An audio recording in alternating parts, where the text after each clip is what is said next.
Pardon the interruption, but I'm Michael Bontoni. A burglar stole Charlie Villanueva's toilet. I'm Tony Kornheiser. Don't look at me. I use a bucket. Okay, seriously. Why would you steal? Are we going to open with bathroom use? Well, how many days is PTI going to resort to that? Just going to tell you that recent events around the country and the world have limited the kinds of things that we can make fun of. Right? That's pretty much what we have left. Who would steal a toilet? What use can what?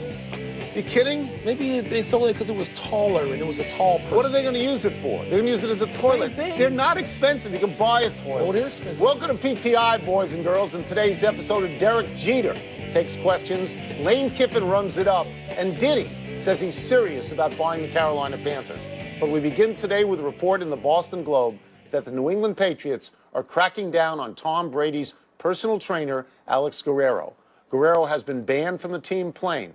His sideline pass has been revoked, and he will not be allowed to treat any Patriots players other than Brady in his office at Gillette Stadium. Wilbon, big deal, little deal, no deal. It's a big deal to him. It's no deal to the rest of us. First of all, the key phrase in that sentence, in that open was, his office at Gillette Stadium. Right. So the Patriots at some point were either from the influence of Tom Brady or being impressed with the doctor, the trainer, said, come on in, you can set up shop here. Right. But the Patriots don't owe him the opportunity to put up his shingle at their stadium. And they must have thought he was a cultist or something at some point. And they said, enough of you, get out. And it's okay. They own the team. They can do this. Yeah, if the question is big deal, little deal, or no deal, I don't think that goes far enough. I think it's big, biggest, bigger than biggest. Why? Because it's Tom Brady. Because this is Tom Brady's guru. This is the guy who convinced Tom Brady that he could eat play avocado slices. Right. He is the avocado shake meister. Right. Tom Brady thinks he can play till he's 100 years old. And you know what? You know what just happened on Sunday, late Sunday? The New England Patriots, by making that interception, are in position to go to a Super Bowl again. Okay. So I'm going to ask you this. If you're Tom Brady, don't you look at this as, why are you coming at me? Why are you coming at me? No, I'm Tom Brady. Maybe you know what your boy is and isn't. And maybe he's great for you, but it doesn't mean maybe there's some liability the Patriots are worried about. Tony, look, this is not unprecedented. There are other franchises in sports where they say to somebody who's been on the team playing and on the sideline, they say, you know what? Right, I know. You've got to go now. I understand Even though you're friends with whomever, the great lord of the whatever sport it is, you've got to go. Let me go backwards. So Brady's just the latest in a long line. Because I don't know much about this, and neither do you. We don't know a lot of details about this. Okay, more details I'm sure will be forthcoming. But is he dispensing drugs illegally? Is he breaking the law? Because if he's not, then you know what it seems like to me? What? It's a turf battle. I would bet that the New England doctors and trainers are saying, get this guy out. I know, Mike, but this is Tom Brady. You don't want to upset his equilibrium. He's the most important guy you got. Suppose Brady doesn't even care. Well, that I don't know yet. I don't know that. All right, so suppose Brady is a little tired of him. And suppose he's like that would surprise me. Wild zealot and it just got too far. That would surprise me. And now Brady says, you know when you're a kid and you don't really want to go play with the guy from down the street and you say, my parents say no. You can hide behind the owner. Brady went on the radio yesterday in Boston and spoke very highly of Mr. Guerrero.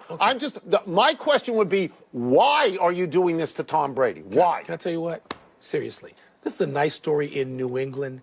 The rest of us can't give a damn about this. Well, you will. Can't. You will if Tom Brady all of a sudden if he says, I'm leaving, I'm going to exercise my free agent I'm going out with Alex Guerrero. We'll go to Buffalo. Yeah. We'll go there and set up shop. We'll see how that works out. We'll see. Go without Hoodie.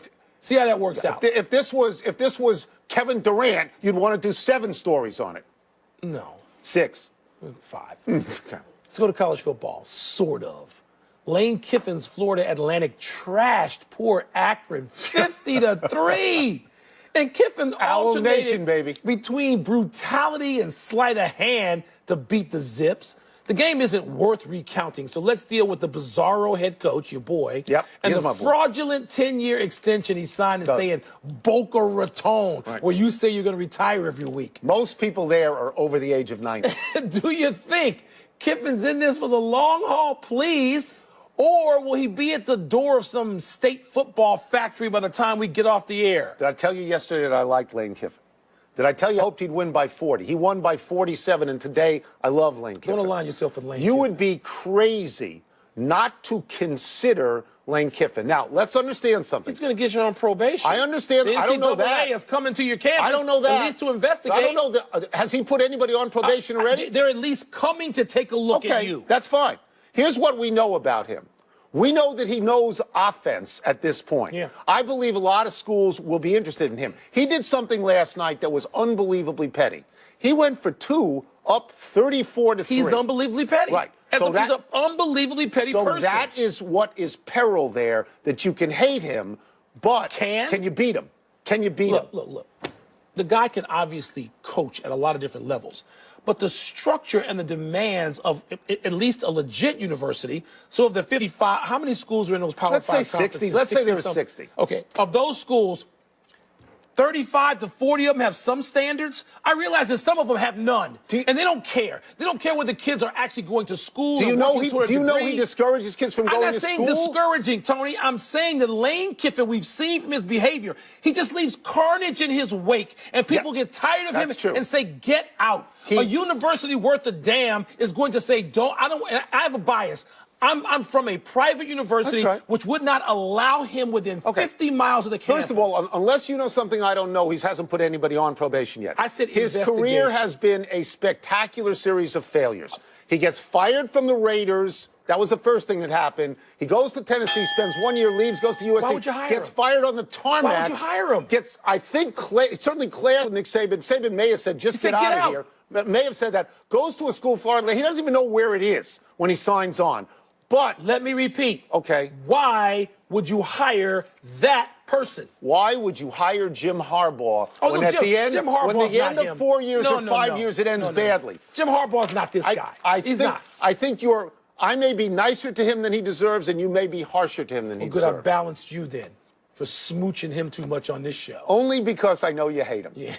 Derek Jeter met for 90 minutes last night with 200 Marlins season ticket holders, or as we like to say, all the season ticket holders. It was a town hall of sorts. Jeter patiently answered questions about the recent trade-off and sell-off of popular and great players. Among the things Jeter said was, quote, "You earn trust over time. It's going to be a tough road. It's going to take time and effort. You can't throw money at a problem and dig a bigger and bigger hole. You have to build from the bottom up," unquote. Wilbon, if you were a Marlins fan, would Jeter's presentation have calmed you? For the moment, it's Derek Jeter. Derek Jeter can calm anybody. Hand you a gift basket, you're calm. I mean, right? I mean, this is Derek 200 Jeter. Season ticket holders, 200 baskets. That's right. Thank you. So yes. But Jeter, and you do it primarily with the sentence, you earn trust over time. That's true. Nothing Derek Jeter said there is out of line. He's not giving you fake news. He's saying something, Tony, that ought to make sense to most people. Now, you may not like it. You may say, "The hell with that. I'm a fan. I want my team to win, and I want to happen sooner than you're promising me."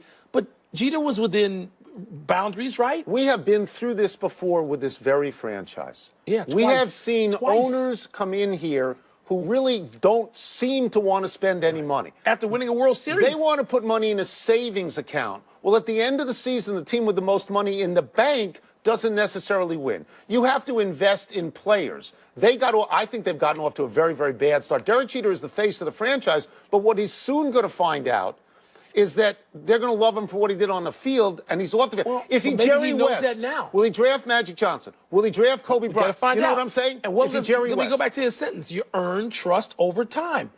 He's got to prove himself, and his staff has to, with the draft, with free agent signings, with trades, with player development. They say they don't have any money, Mike. Tony, you don't go there as a free agent. You get drafted or traded there. Right. And maybe you go there because they got enough money. They got enough money for you because you were not a marquee free agent. Can you answer this one question for me? Why would baseball again go to an ownership group that the first thing they tell you is we're stripping the assets of the team? Well, of course, Tony, Major League Baseball commissioner got into a dust-up with our friend Dan Le Batard on his show today and says... I didn't know this. He didn't say... Says that Major League Baseball doesn't get involved in those specific sort of questions. Are they crazy then? Dust-up.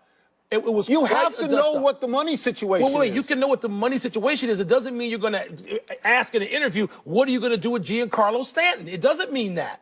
You could ask in the interview, what is the direction the team is taking? And if a guy says, we got to strip it down, you got to say, well, you got to, there's the door. You got to get out of here. Something. How many World Series have the Washington Nationals won with their big payroll? 0. How many have the Florida Marlins won with the every other year rebuild? 2 or 3. 2. Okay. So what the hell? How many fans do they have? 12. Thank you. No further. 200. No further questions, Your Honor. Let's get back into Monday's headline dealing with the sale of the Carolina Panthers. After putting out a video appealing to Carolinians, Sean Diddy Combs has apparently started lining up investors, according to Yahoo. For those of you like me who are completely skeptical that NFL owners who are literally afraid of Colin Kaepernick would partner up with Diddy, there's this quote from Bob Kraft at TMZ, quote, "I'm a big fan of Diddy. He's a very good businessman, and I have a lot of respect for him," close quote. Tony, are there enough owners who feel like Bob Kraft to actually make this happen? No. I mean, I don't think so. I'm sure he's a very good businessman. He's got the clothing, he's got the music, he's got the vodka. $800+ million dollars. He's been an actor on Broadway. Personal wealth value. I bet it'd be really wonderful to be in a room with Diddy. But I think if you're Diddy, you need to take the temperature of that room that you're walking into to get a partnership in it. And I don't think you can invite Colin Kaepernick to be a partner when he's suing all of the people that you would like to partner up with. So I think the first move he's got to make is say a little easy on that. You know how cynical I am about this, that half the owners would recoil. Yeah. But something happened to sort of move me off that. I think it's this month or last month in Fortune magazine. There's a photo, not an artist rendition, a photo of Sean Combs in a room with all these billionaires. I don't know if he's the only African-American in there or not. I thought he was. I could be wrong. But Sean Diddy Combs is in there with all these guys who already own teams. And he's like, he has relationships with them. Right. And it seems like Bob Kraft is saying, he already may know the temperature of the room. Now, the Colin Kaepernick thing, you can always back off. Look, you got it. We got people who do nothing but bluster in this country who actually run it. And they take the temperature of nothing, and they can get away with saying whatever they want. Well, they're not. So maybe they're not applying for membership in the NFL at the moment. But here, look. Does it make sense for the NFL to reach out and try and get a black owner? Of course it does. No, does it? Yes, it does. And they should take him very, very seriously, and they should not be dismissive of him. There was a wonderful piece in the Washington Post today by our friend Liz Clark.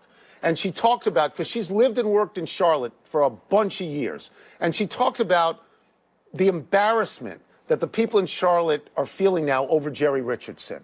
And the fear that they have that team will be moved, because in 2019, you can get out of that lease. That's just around the corner. Yeah, but the problem is, Tony, we're not talking about a referendum in North Carolina or Charlotte. We're talking about 31 other owners, none of whom look like Sean Combs. Let me ask you this. Is it good for the league? Do you think the league would feel comfortable, the people in Charlotte feel comfortable, with a high-profile entertainer from New York City when you're worried about moving the team?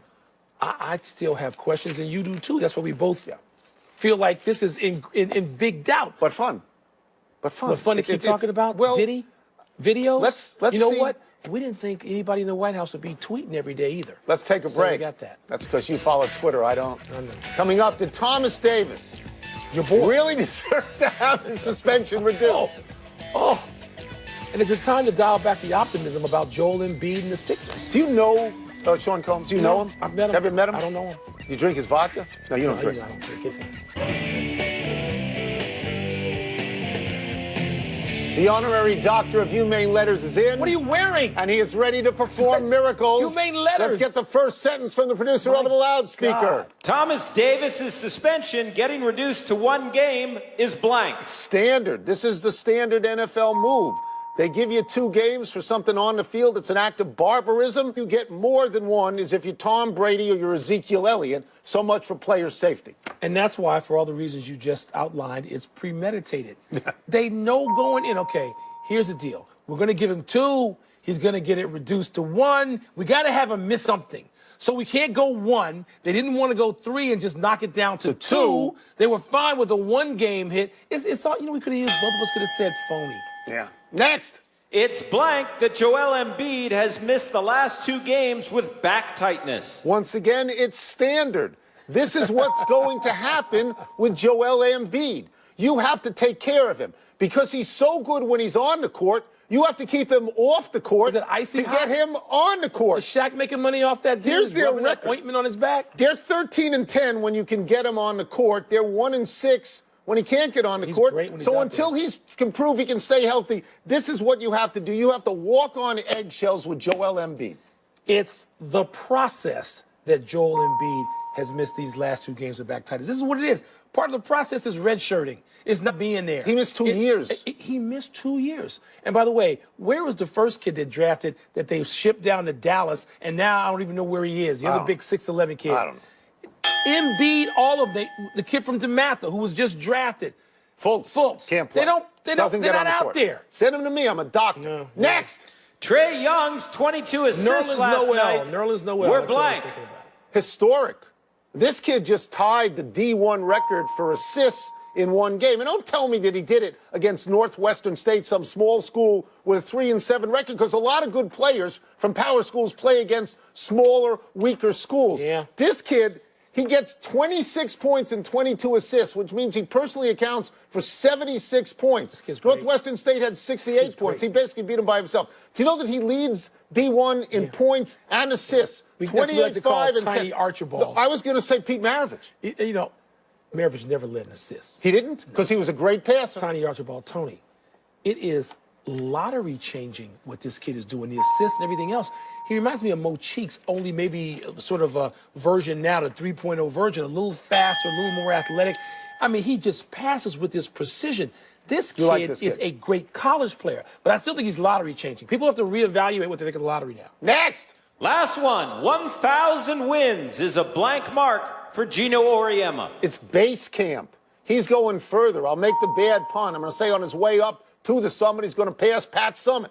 Pat Summitt's got 98 more victories than Gino Auriemma. He averages 37 victories a year. He got to 1,000 faster than anybody else. He's 1,135. Yeah. He's got an 88% winning percentage. That's better than John Wooden. He's going to Mount Everest. It's meaningless. And it's meaningless because all the people on the list, Tony, it's about championships and just a historic life in coaching for each one of them. Let's go over the list. Pat Summitt, who you mentioned. Coach Mike Krzyzewski is second. Tara Vanderveer at Stanford. She's won championships. Third. Sylvia Hatchell just got North it Carolina just got it. She's won championship. You know, the number, it doesn't mean anything. These are great coaches. That's it. The doctor is done. Let's take one last. Do you like this? Who gave you that? My friend Jody Forsythe. Still to come. LeVar Ball, your boy, is ready to start a new basketball league. Does he have a good idea? Can it be on the moon, Alice? And is the latest addition for the San Francisco Giants a difference maker? Interruption is presented by Captain Morgan. Holiday like a captain. Please drink responsibly. Part of Happy Hour. Happy time. People, happy 20th birthday, De'Aaron Fox. You think Lonzo Ball is off to a cold start? He's averaging 9 points, 7 rebounds, 7 assists.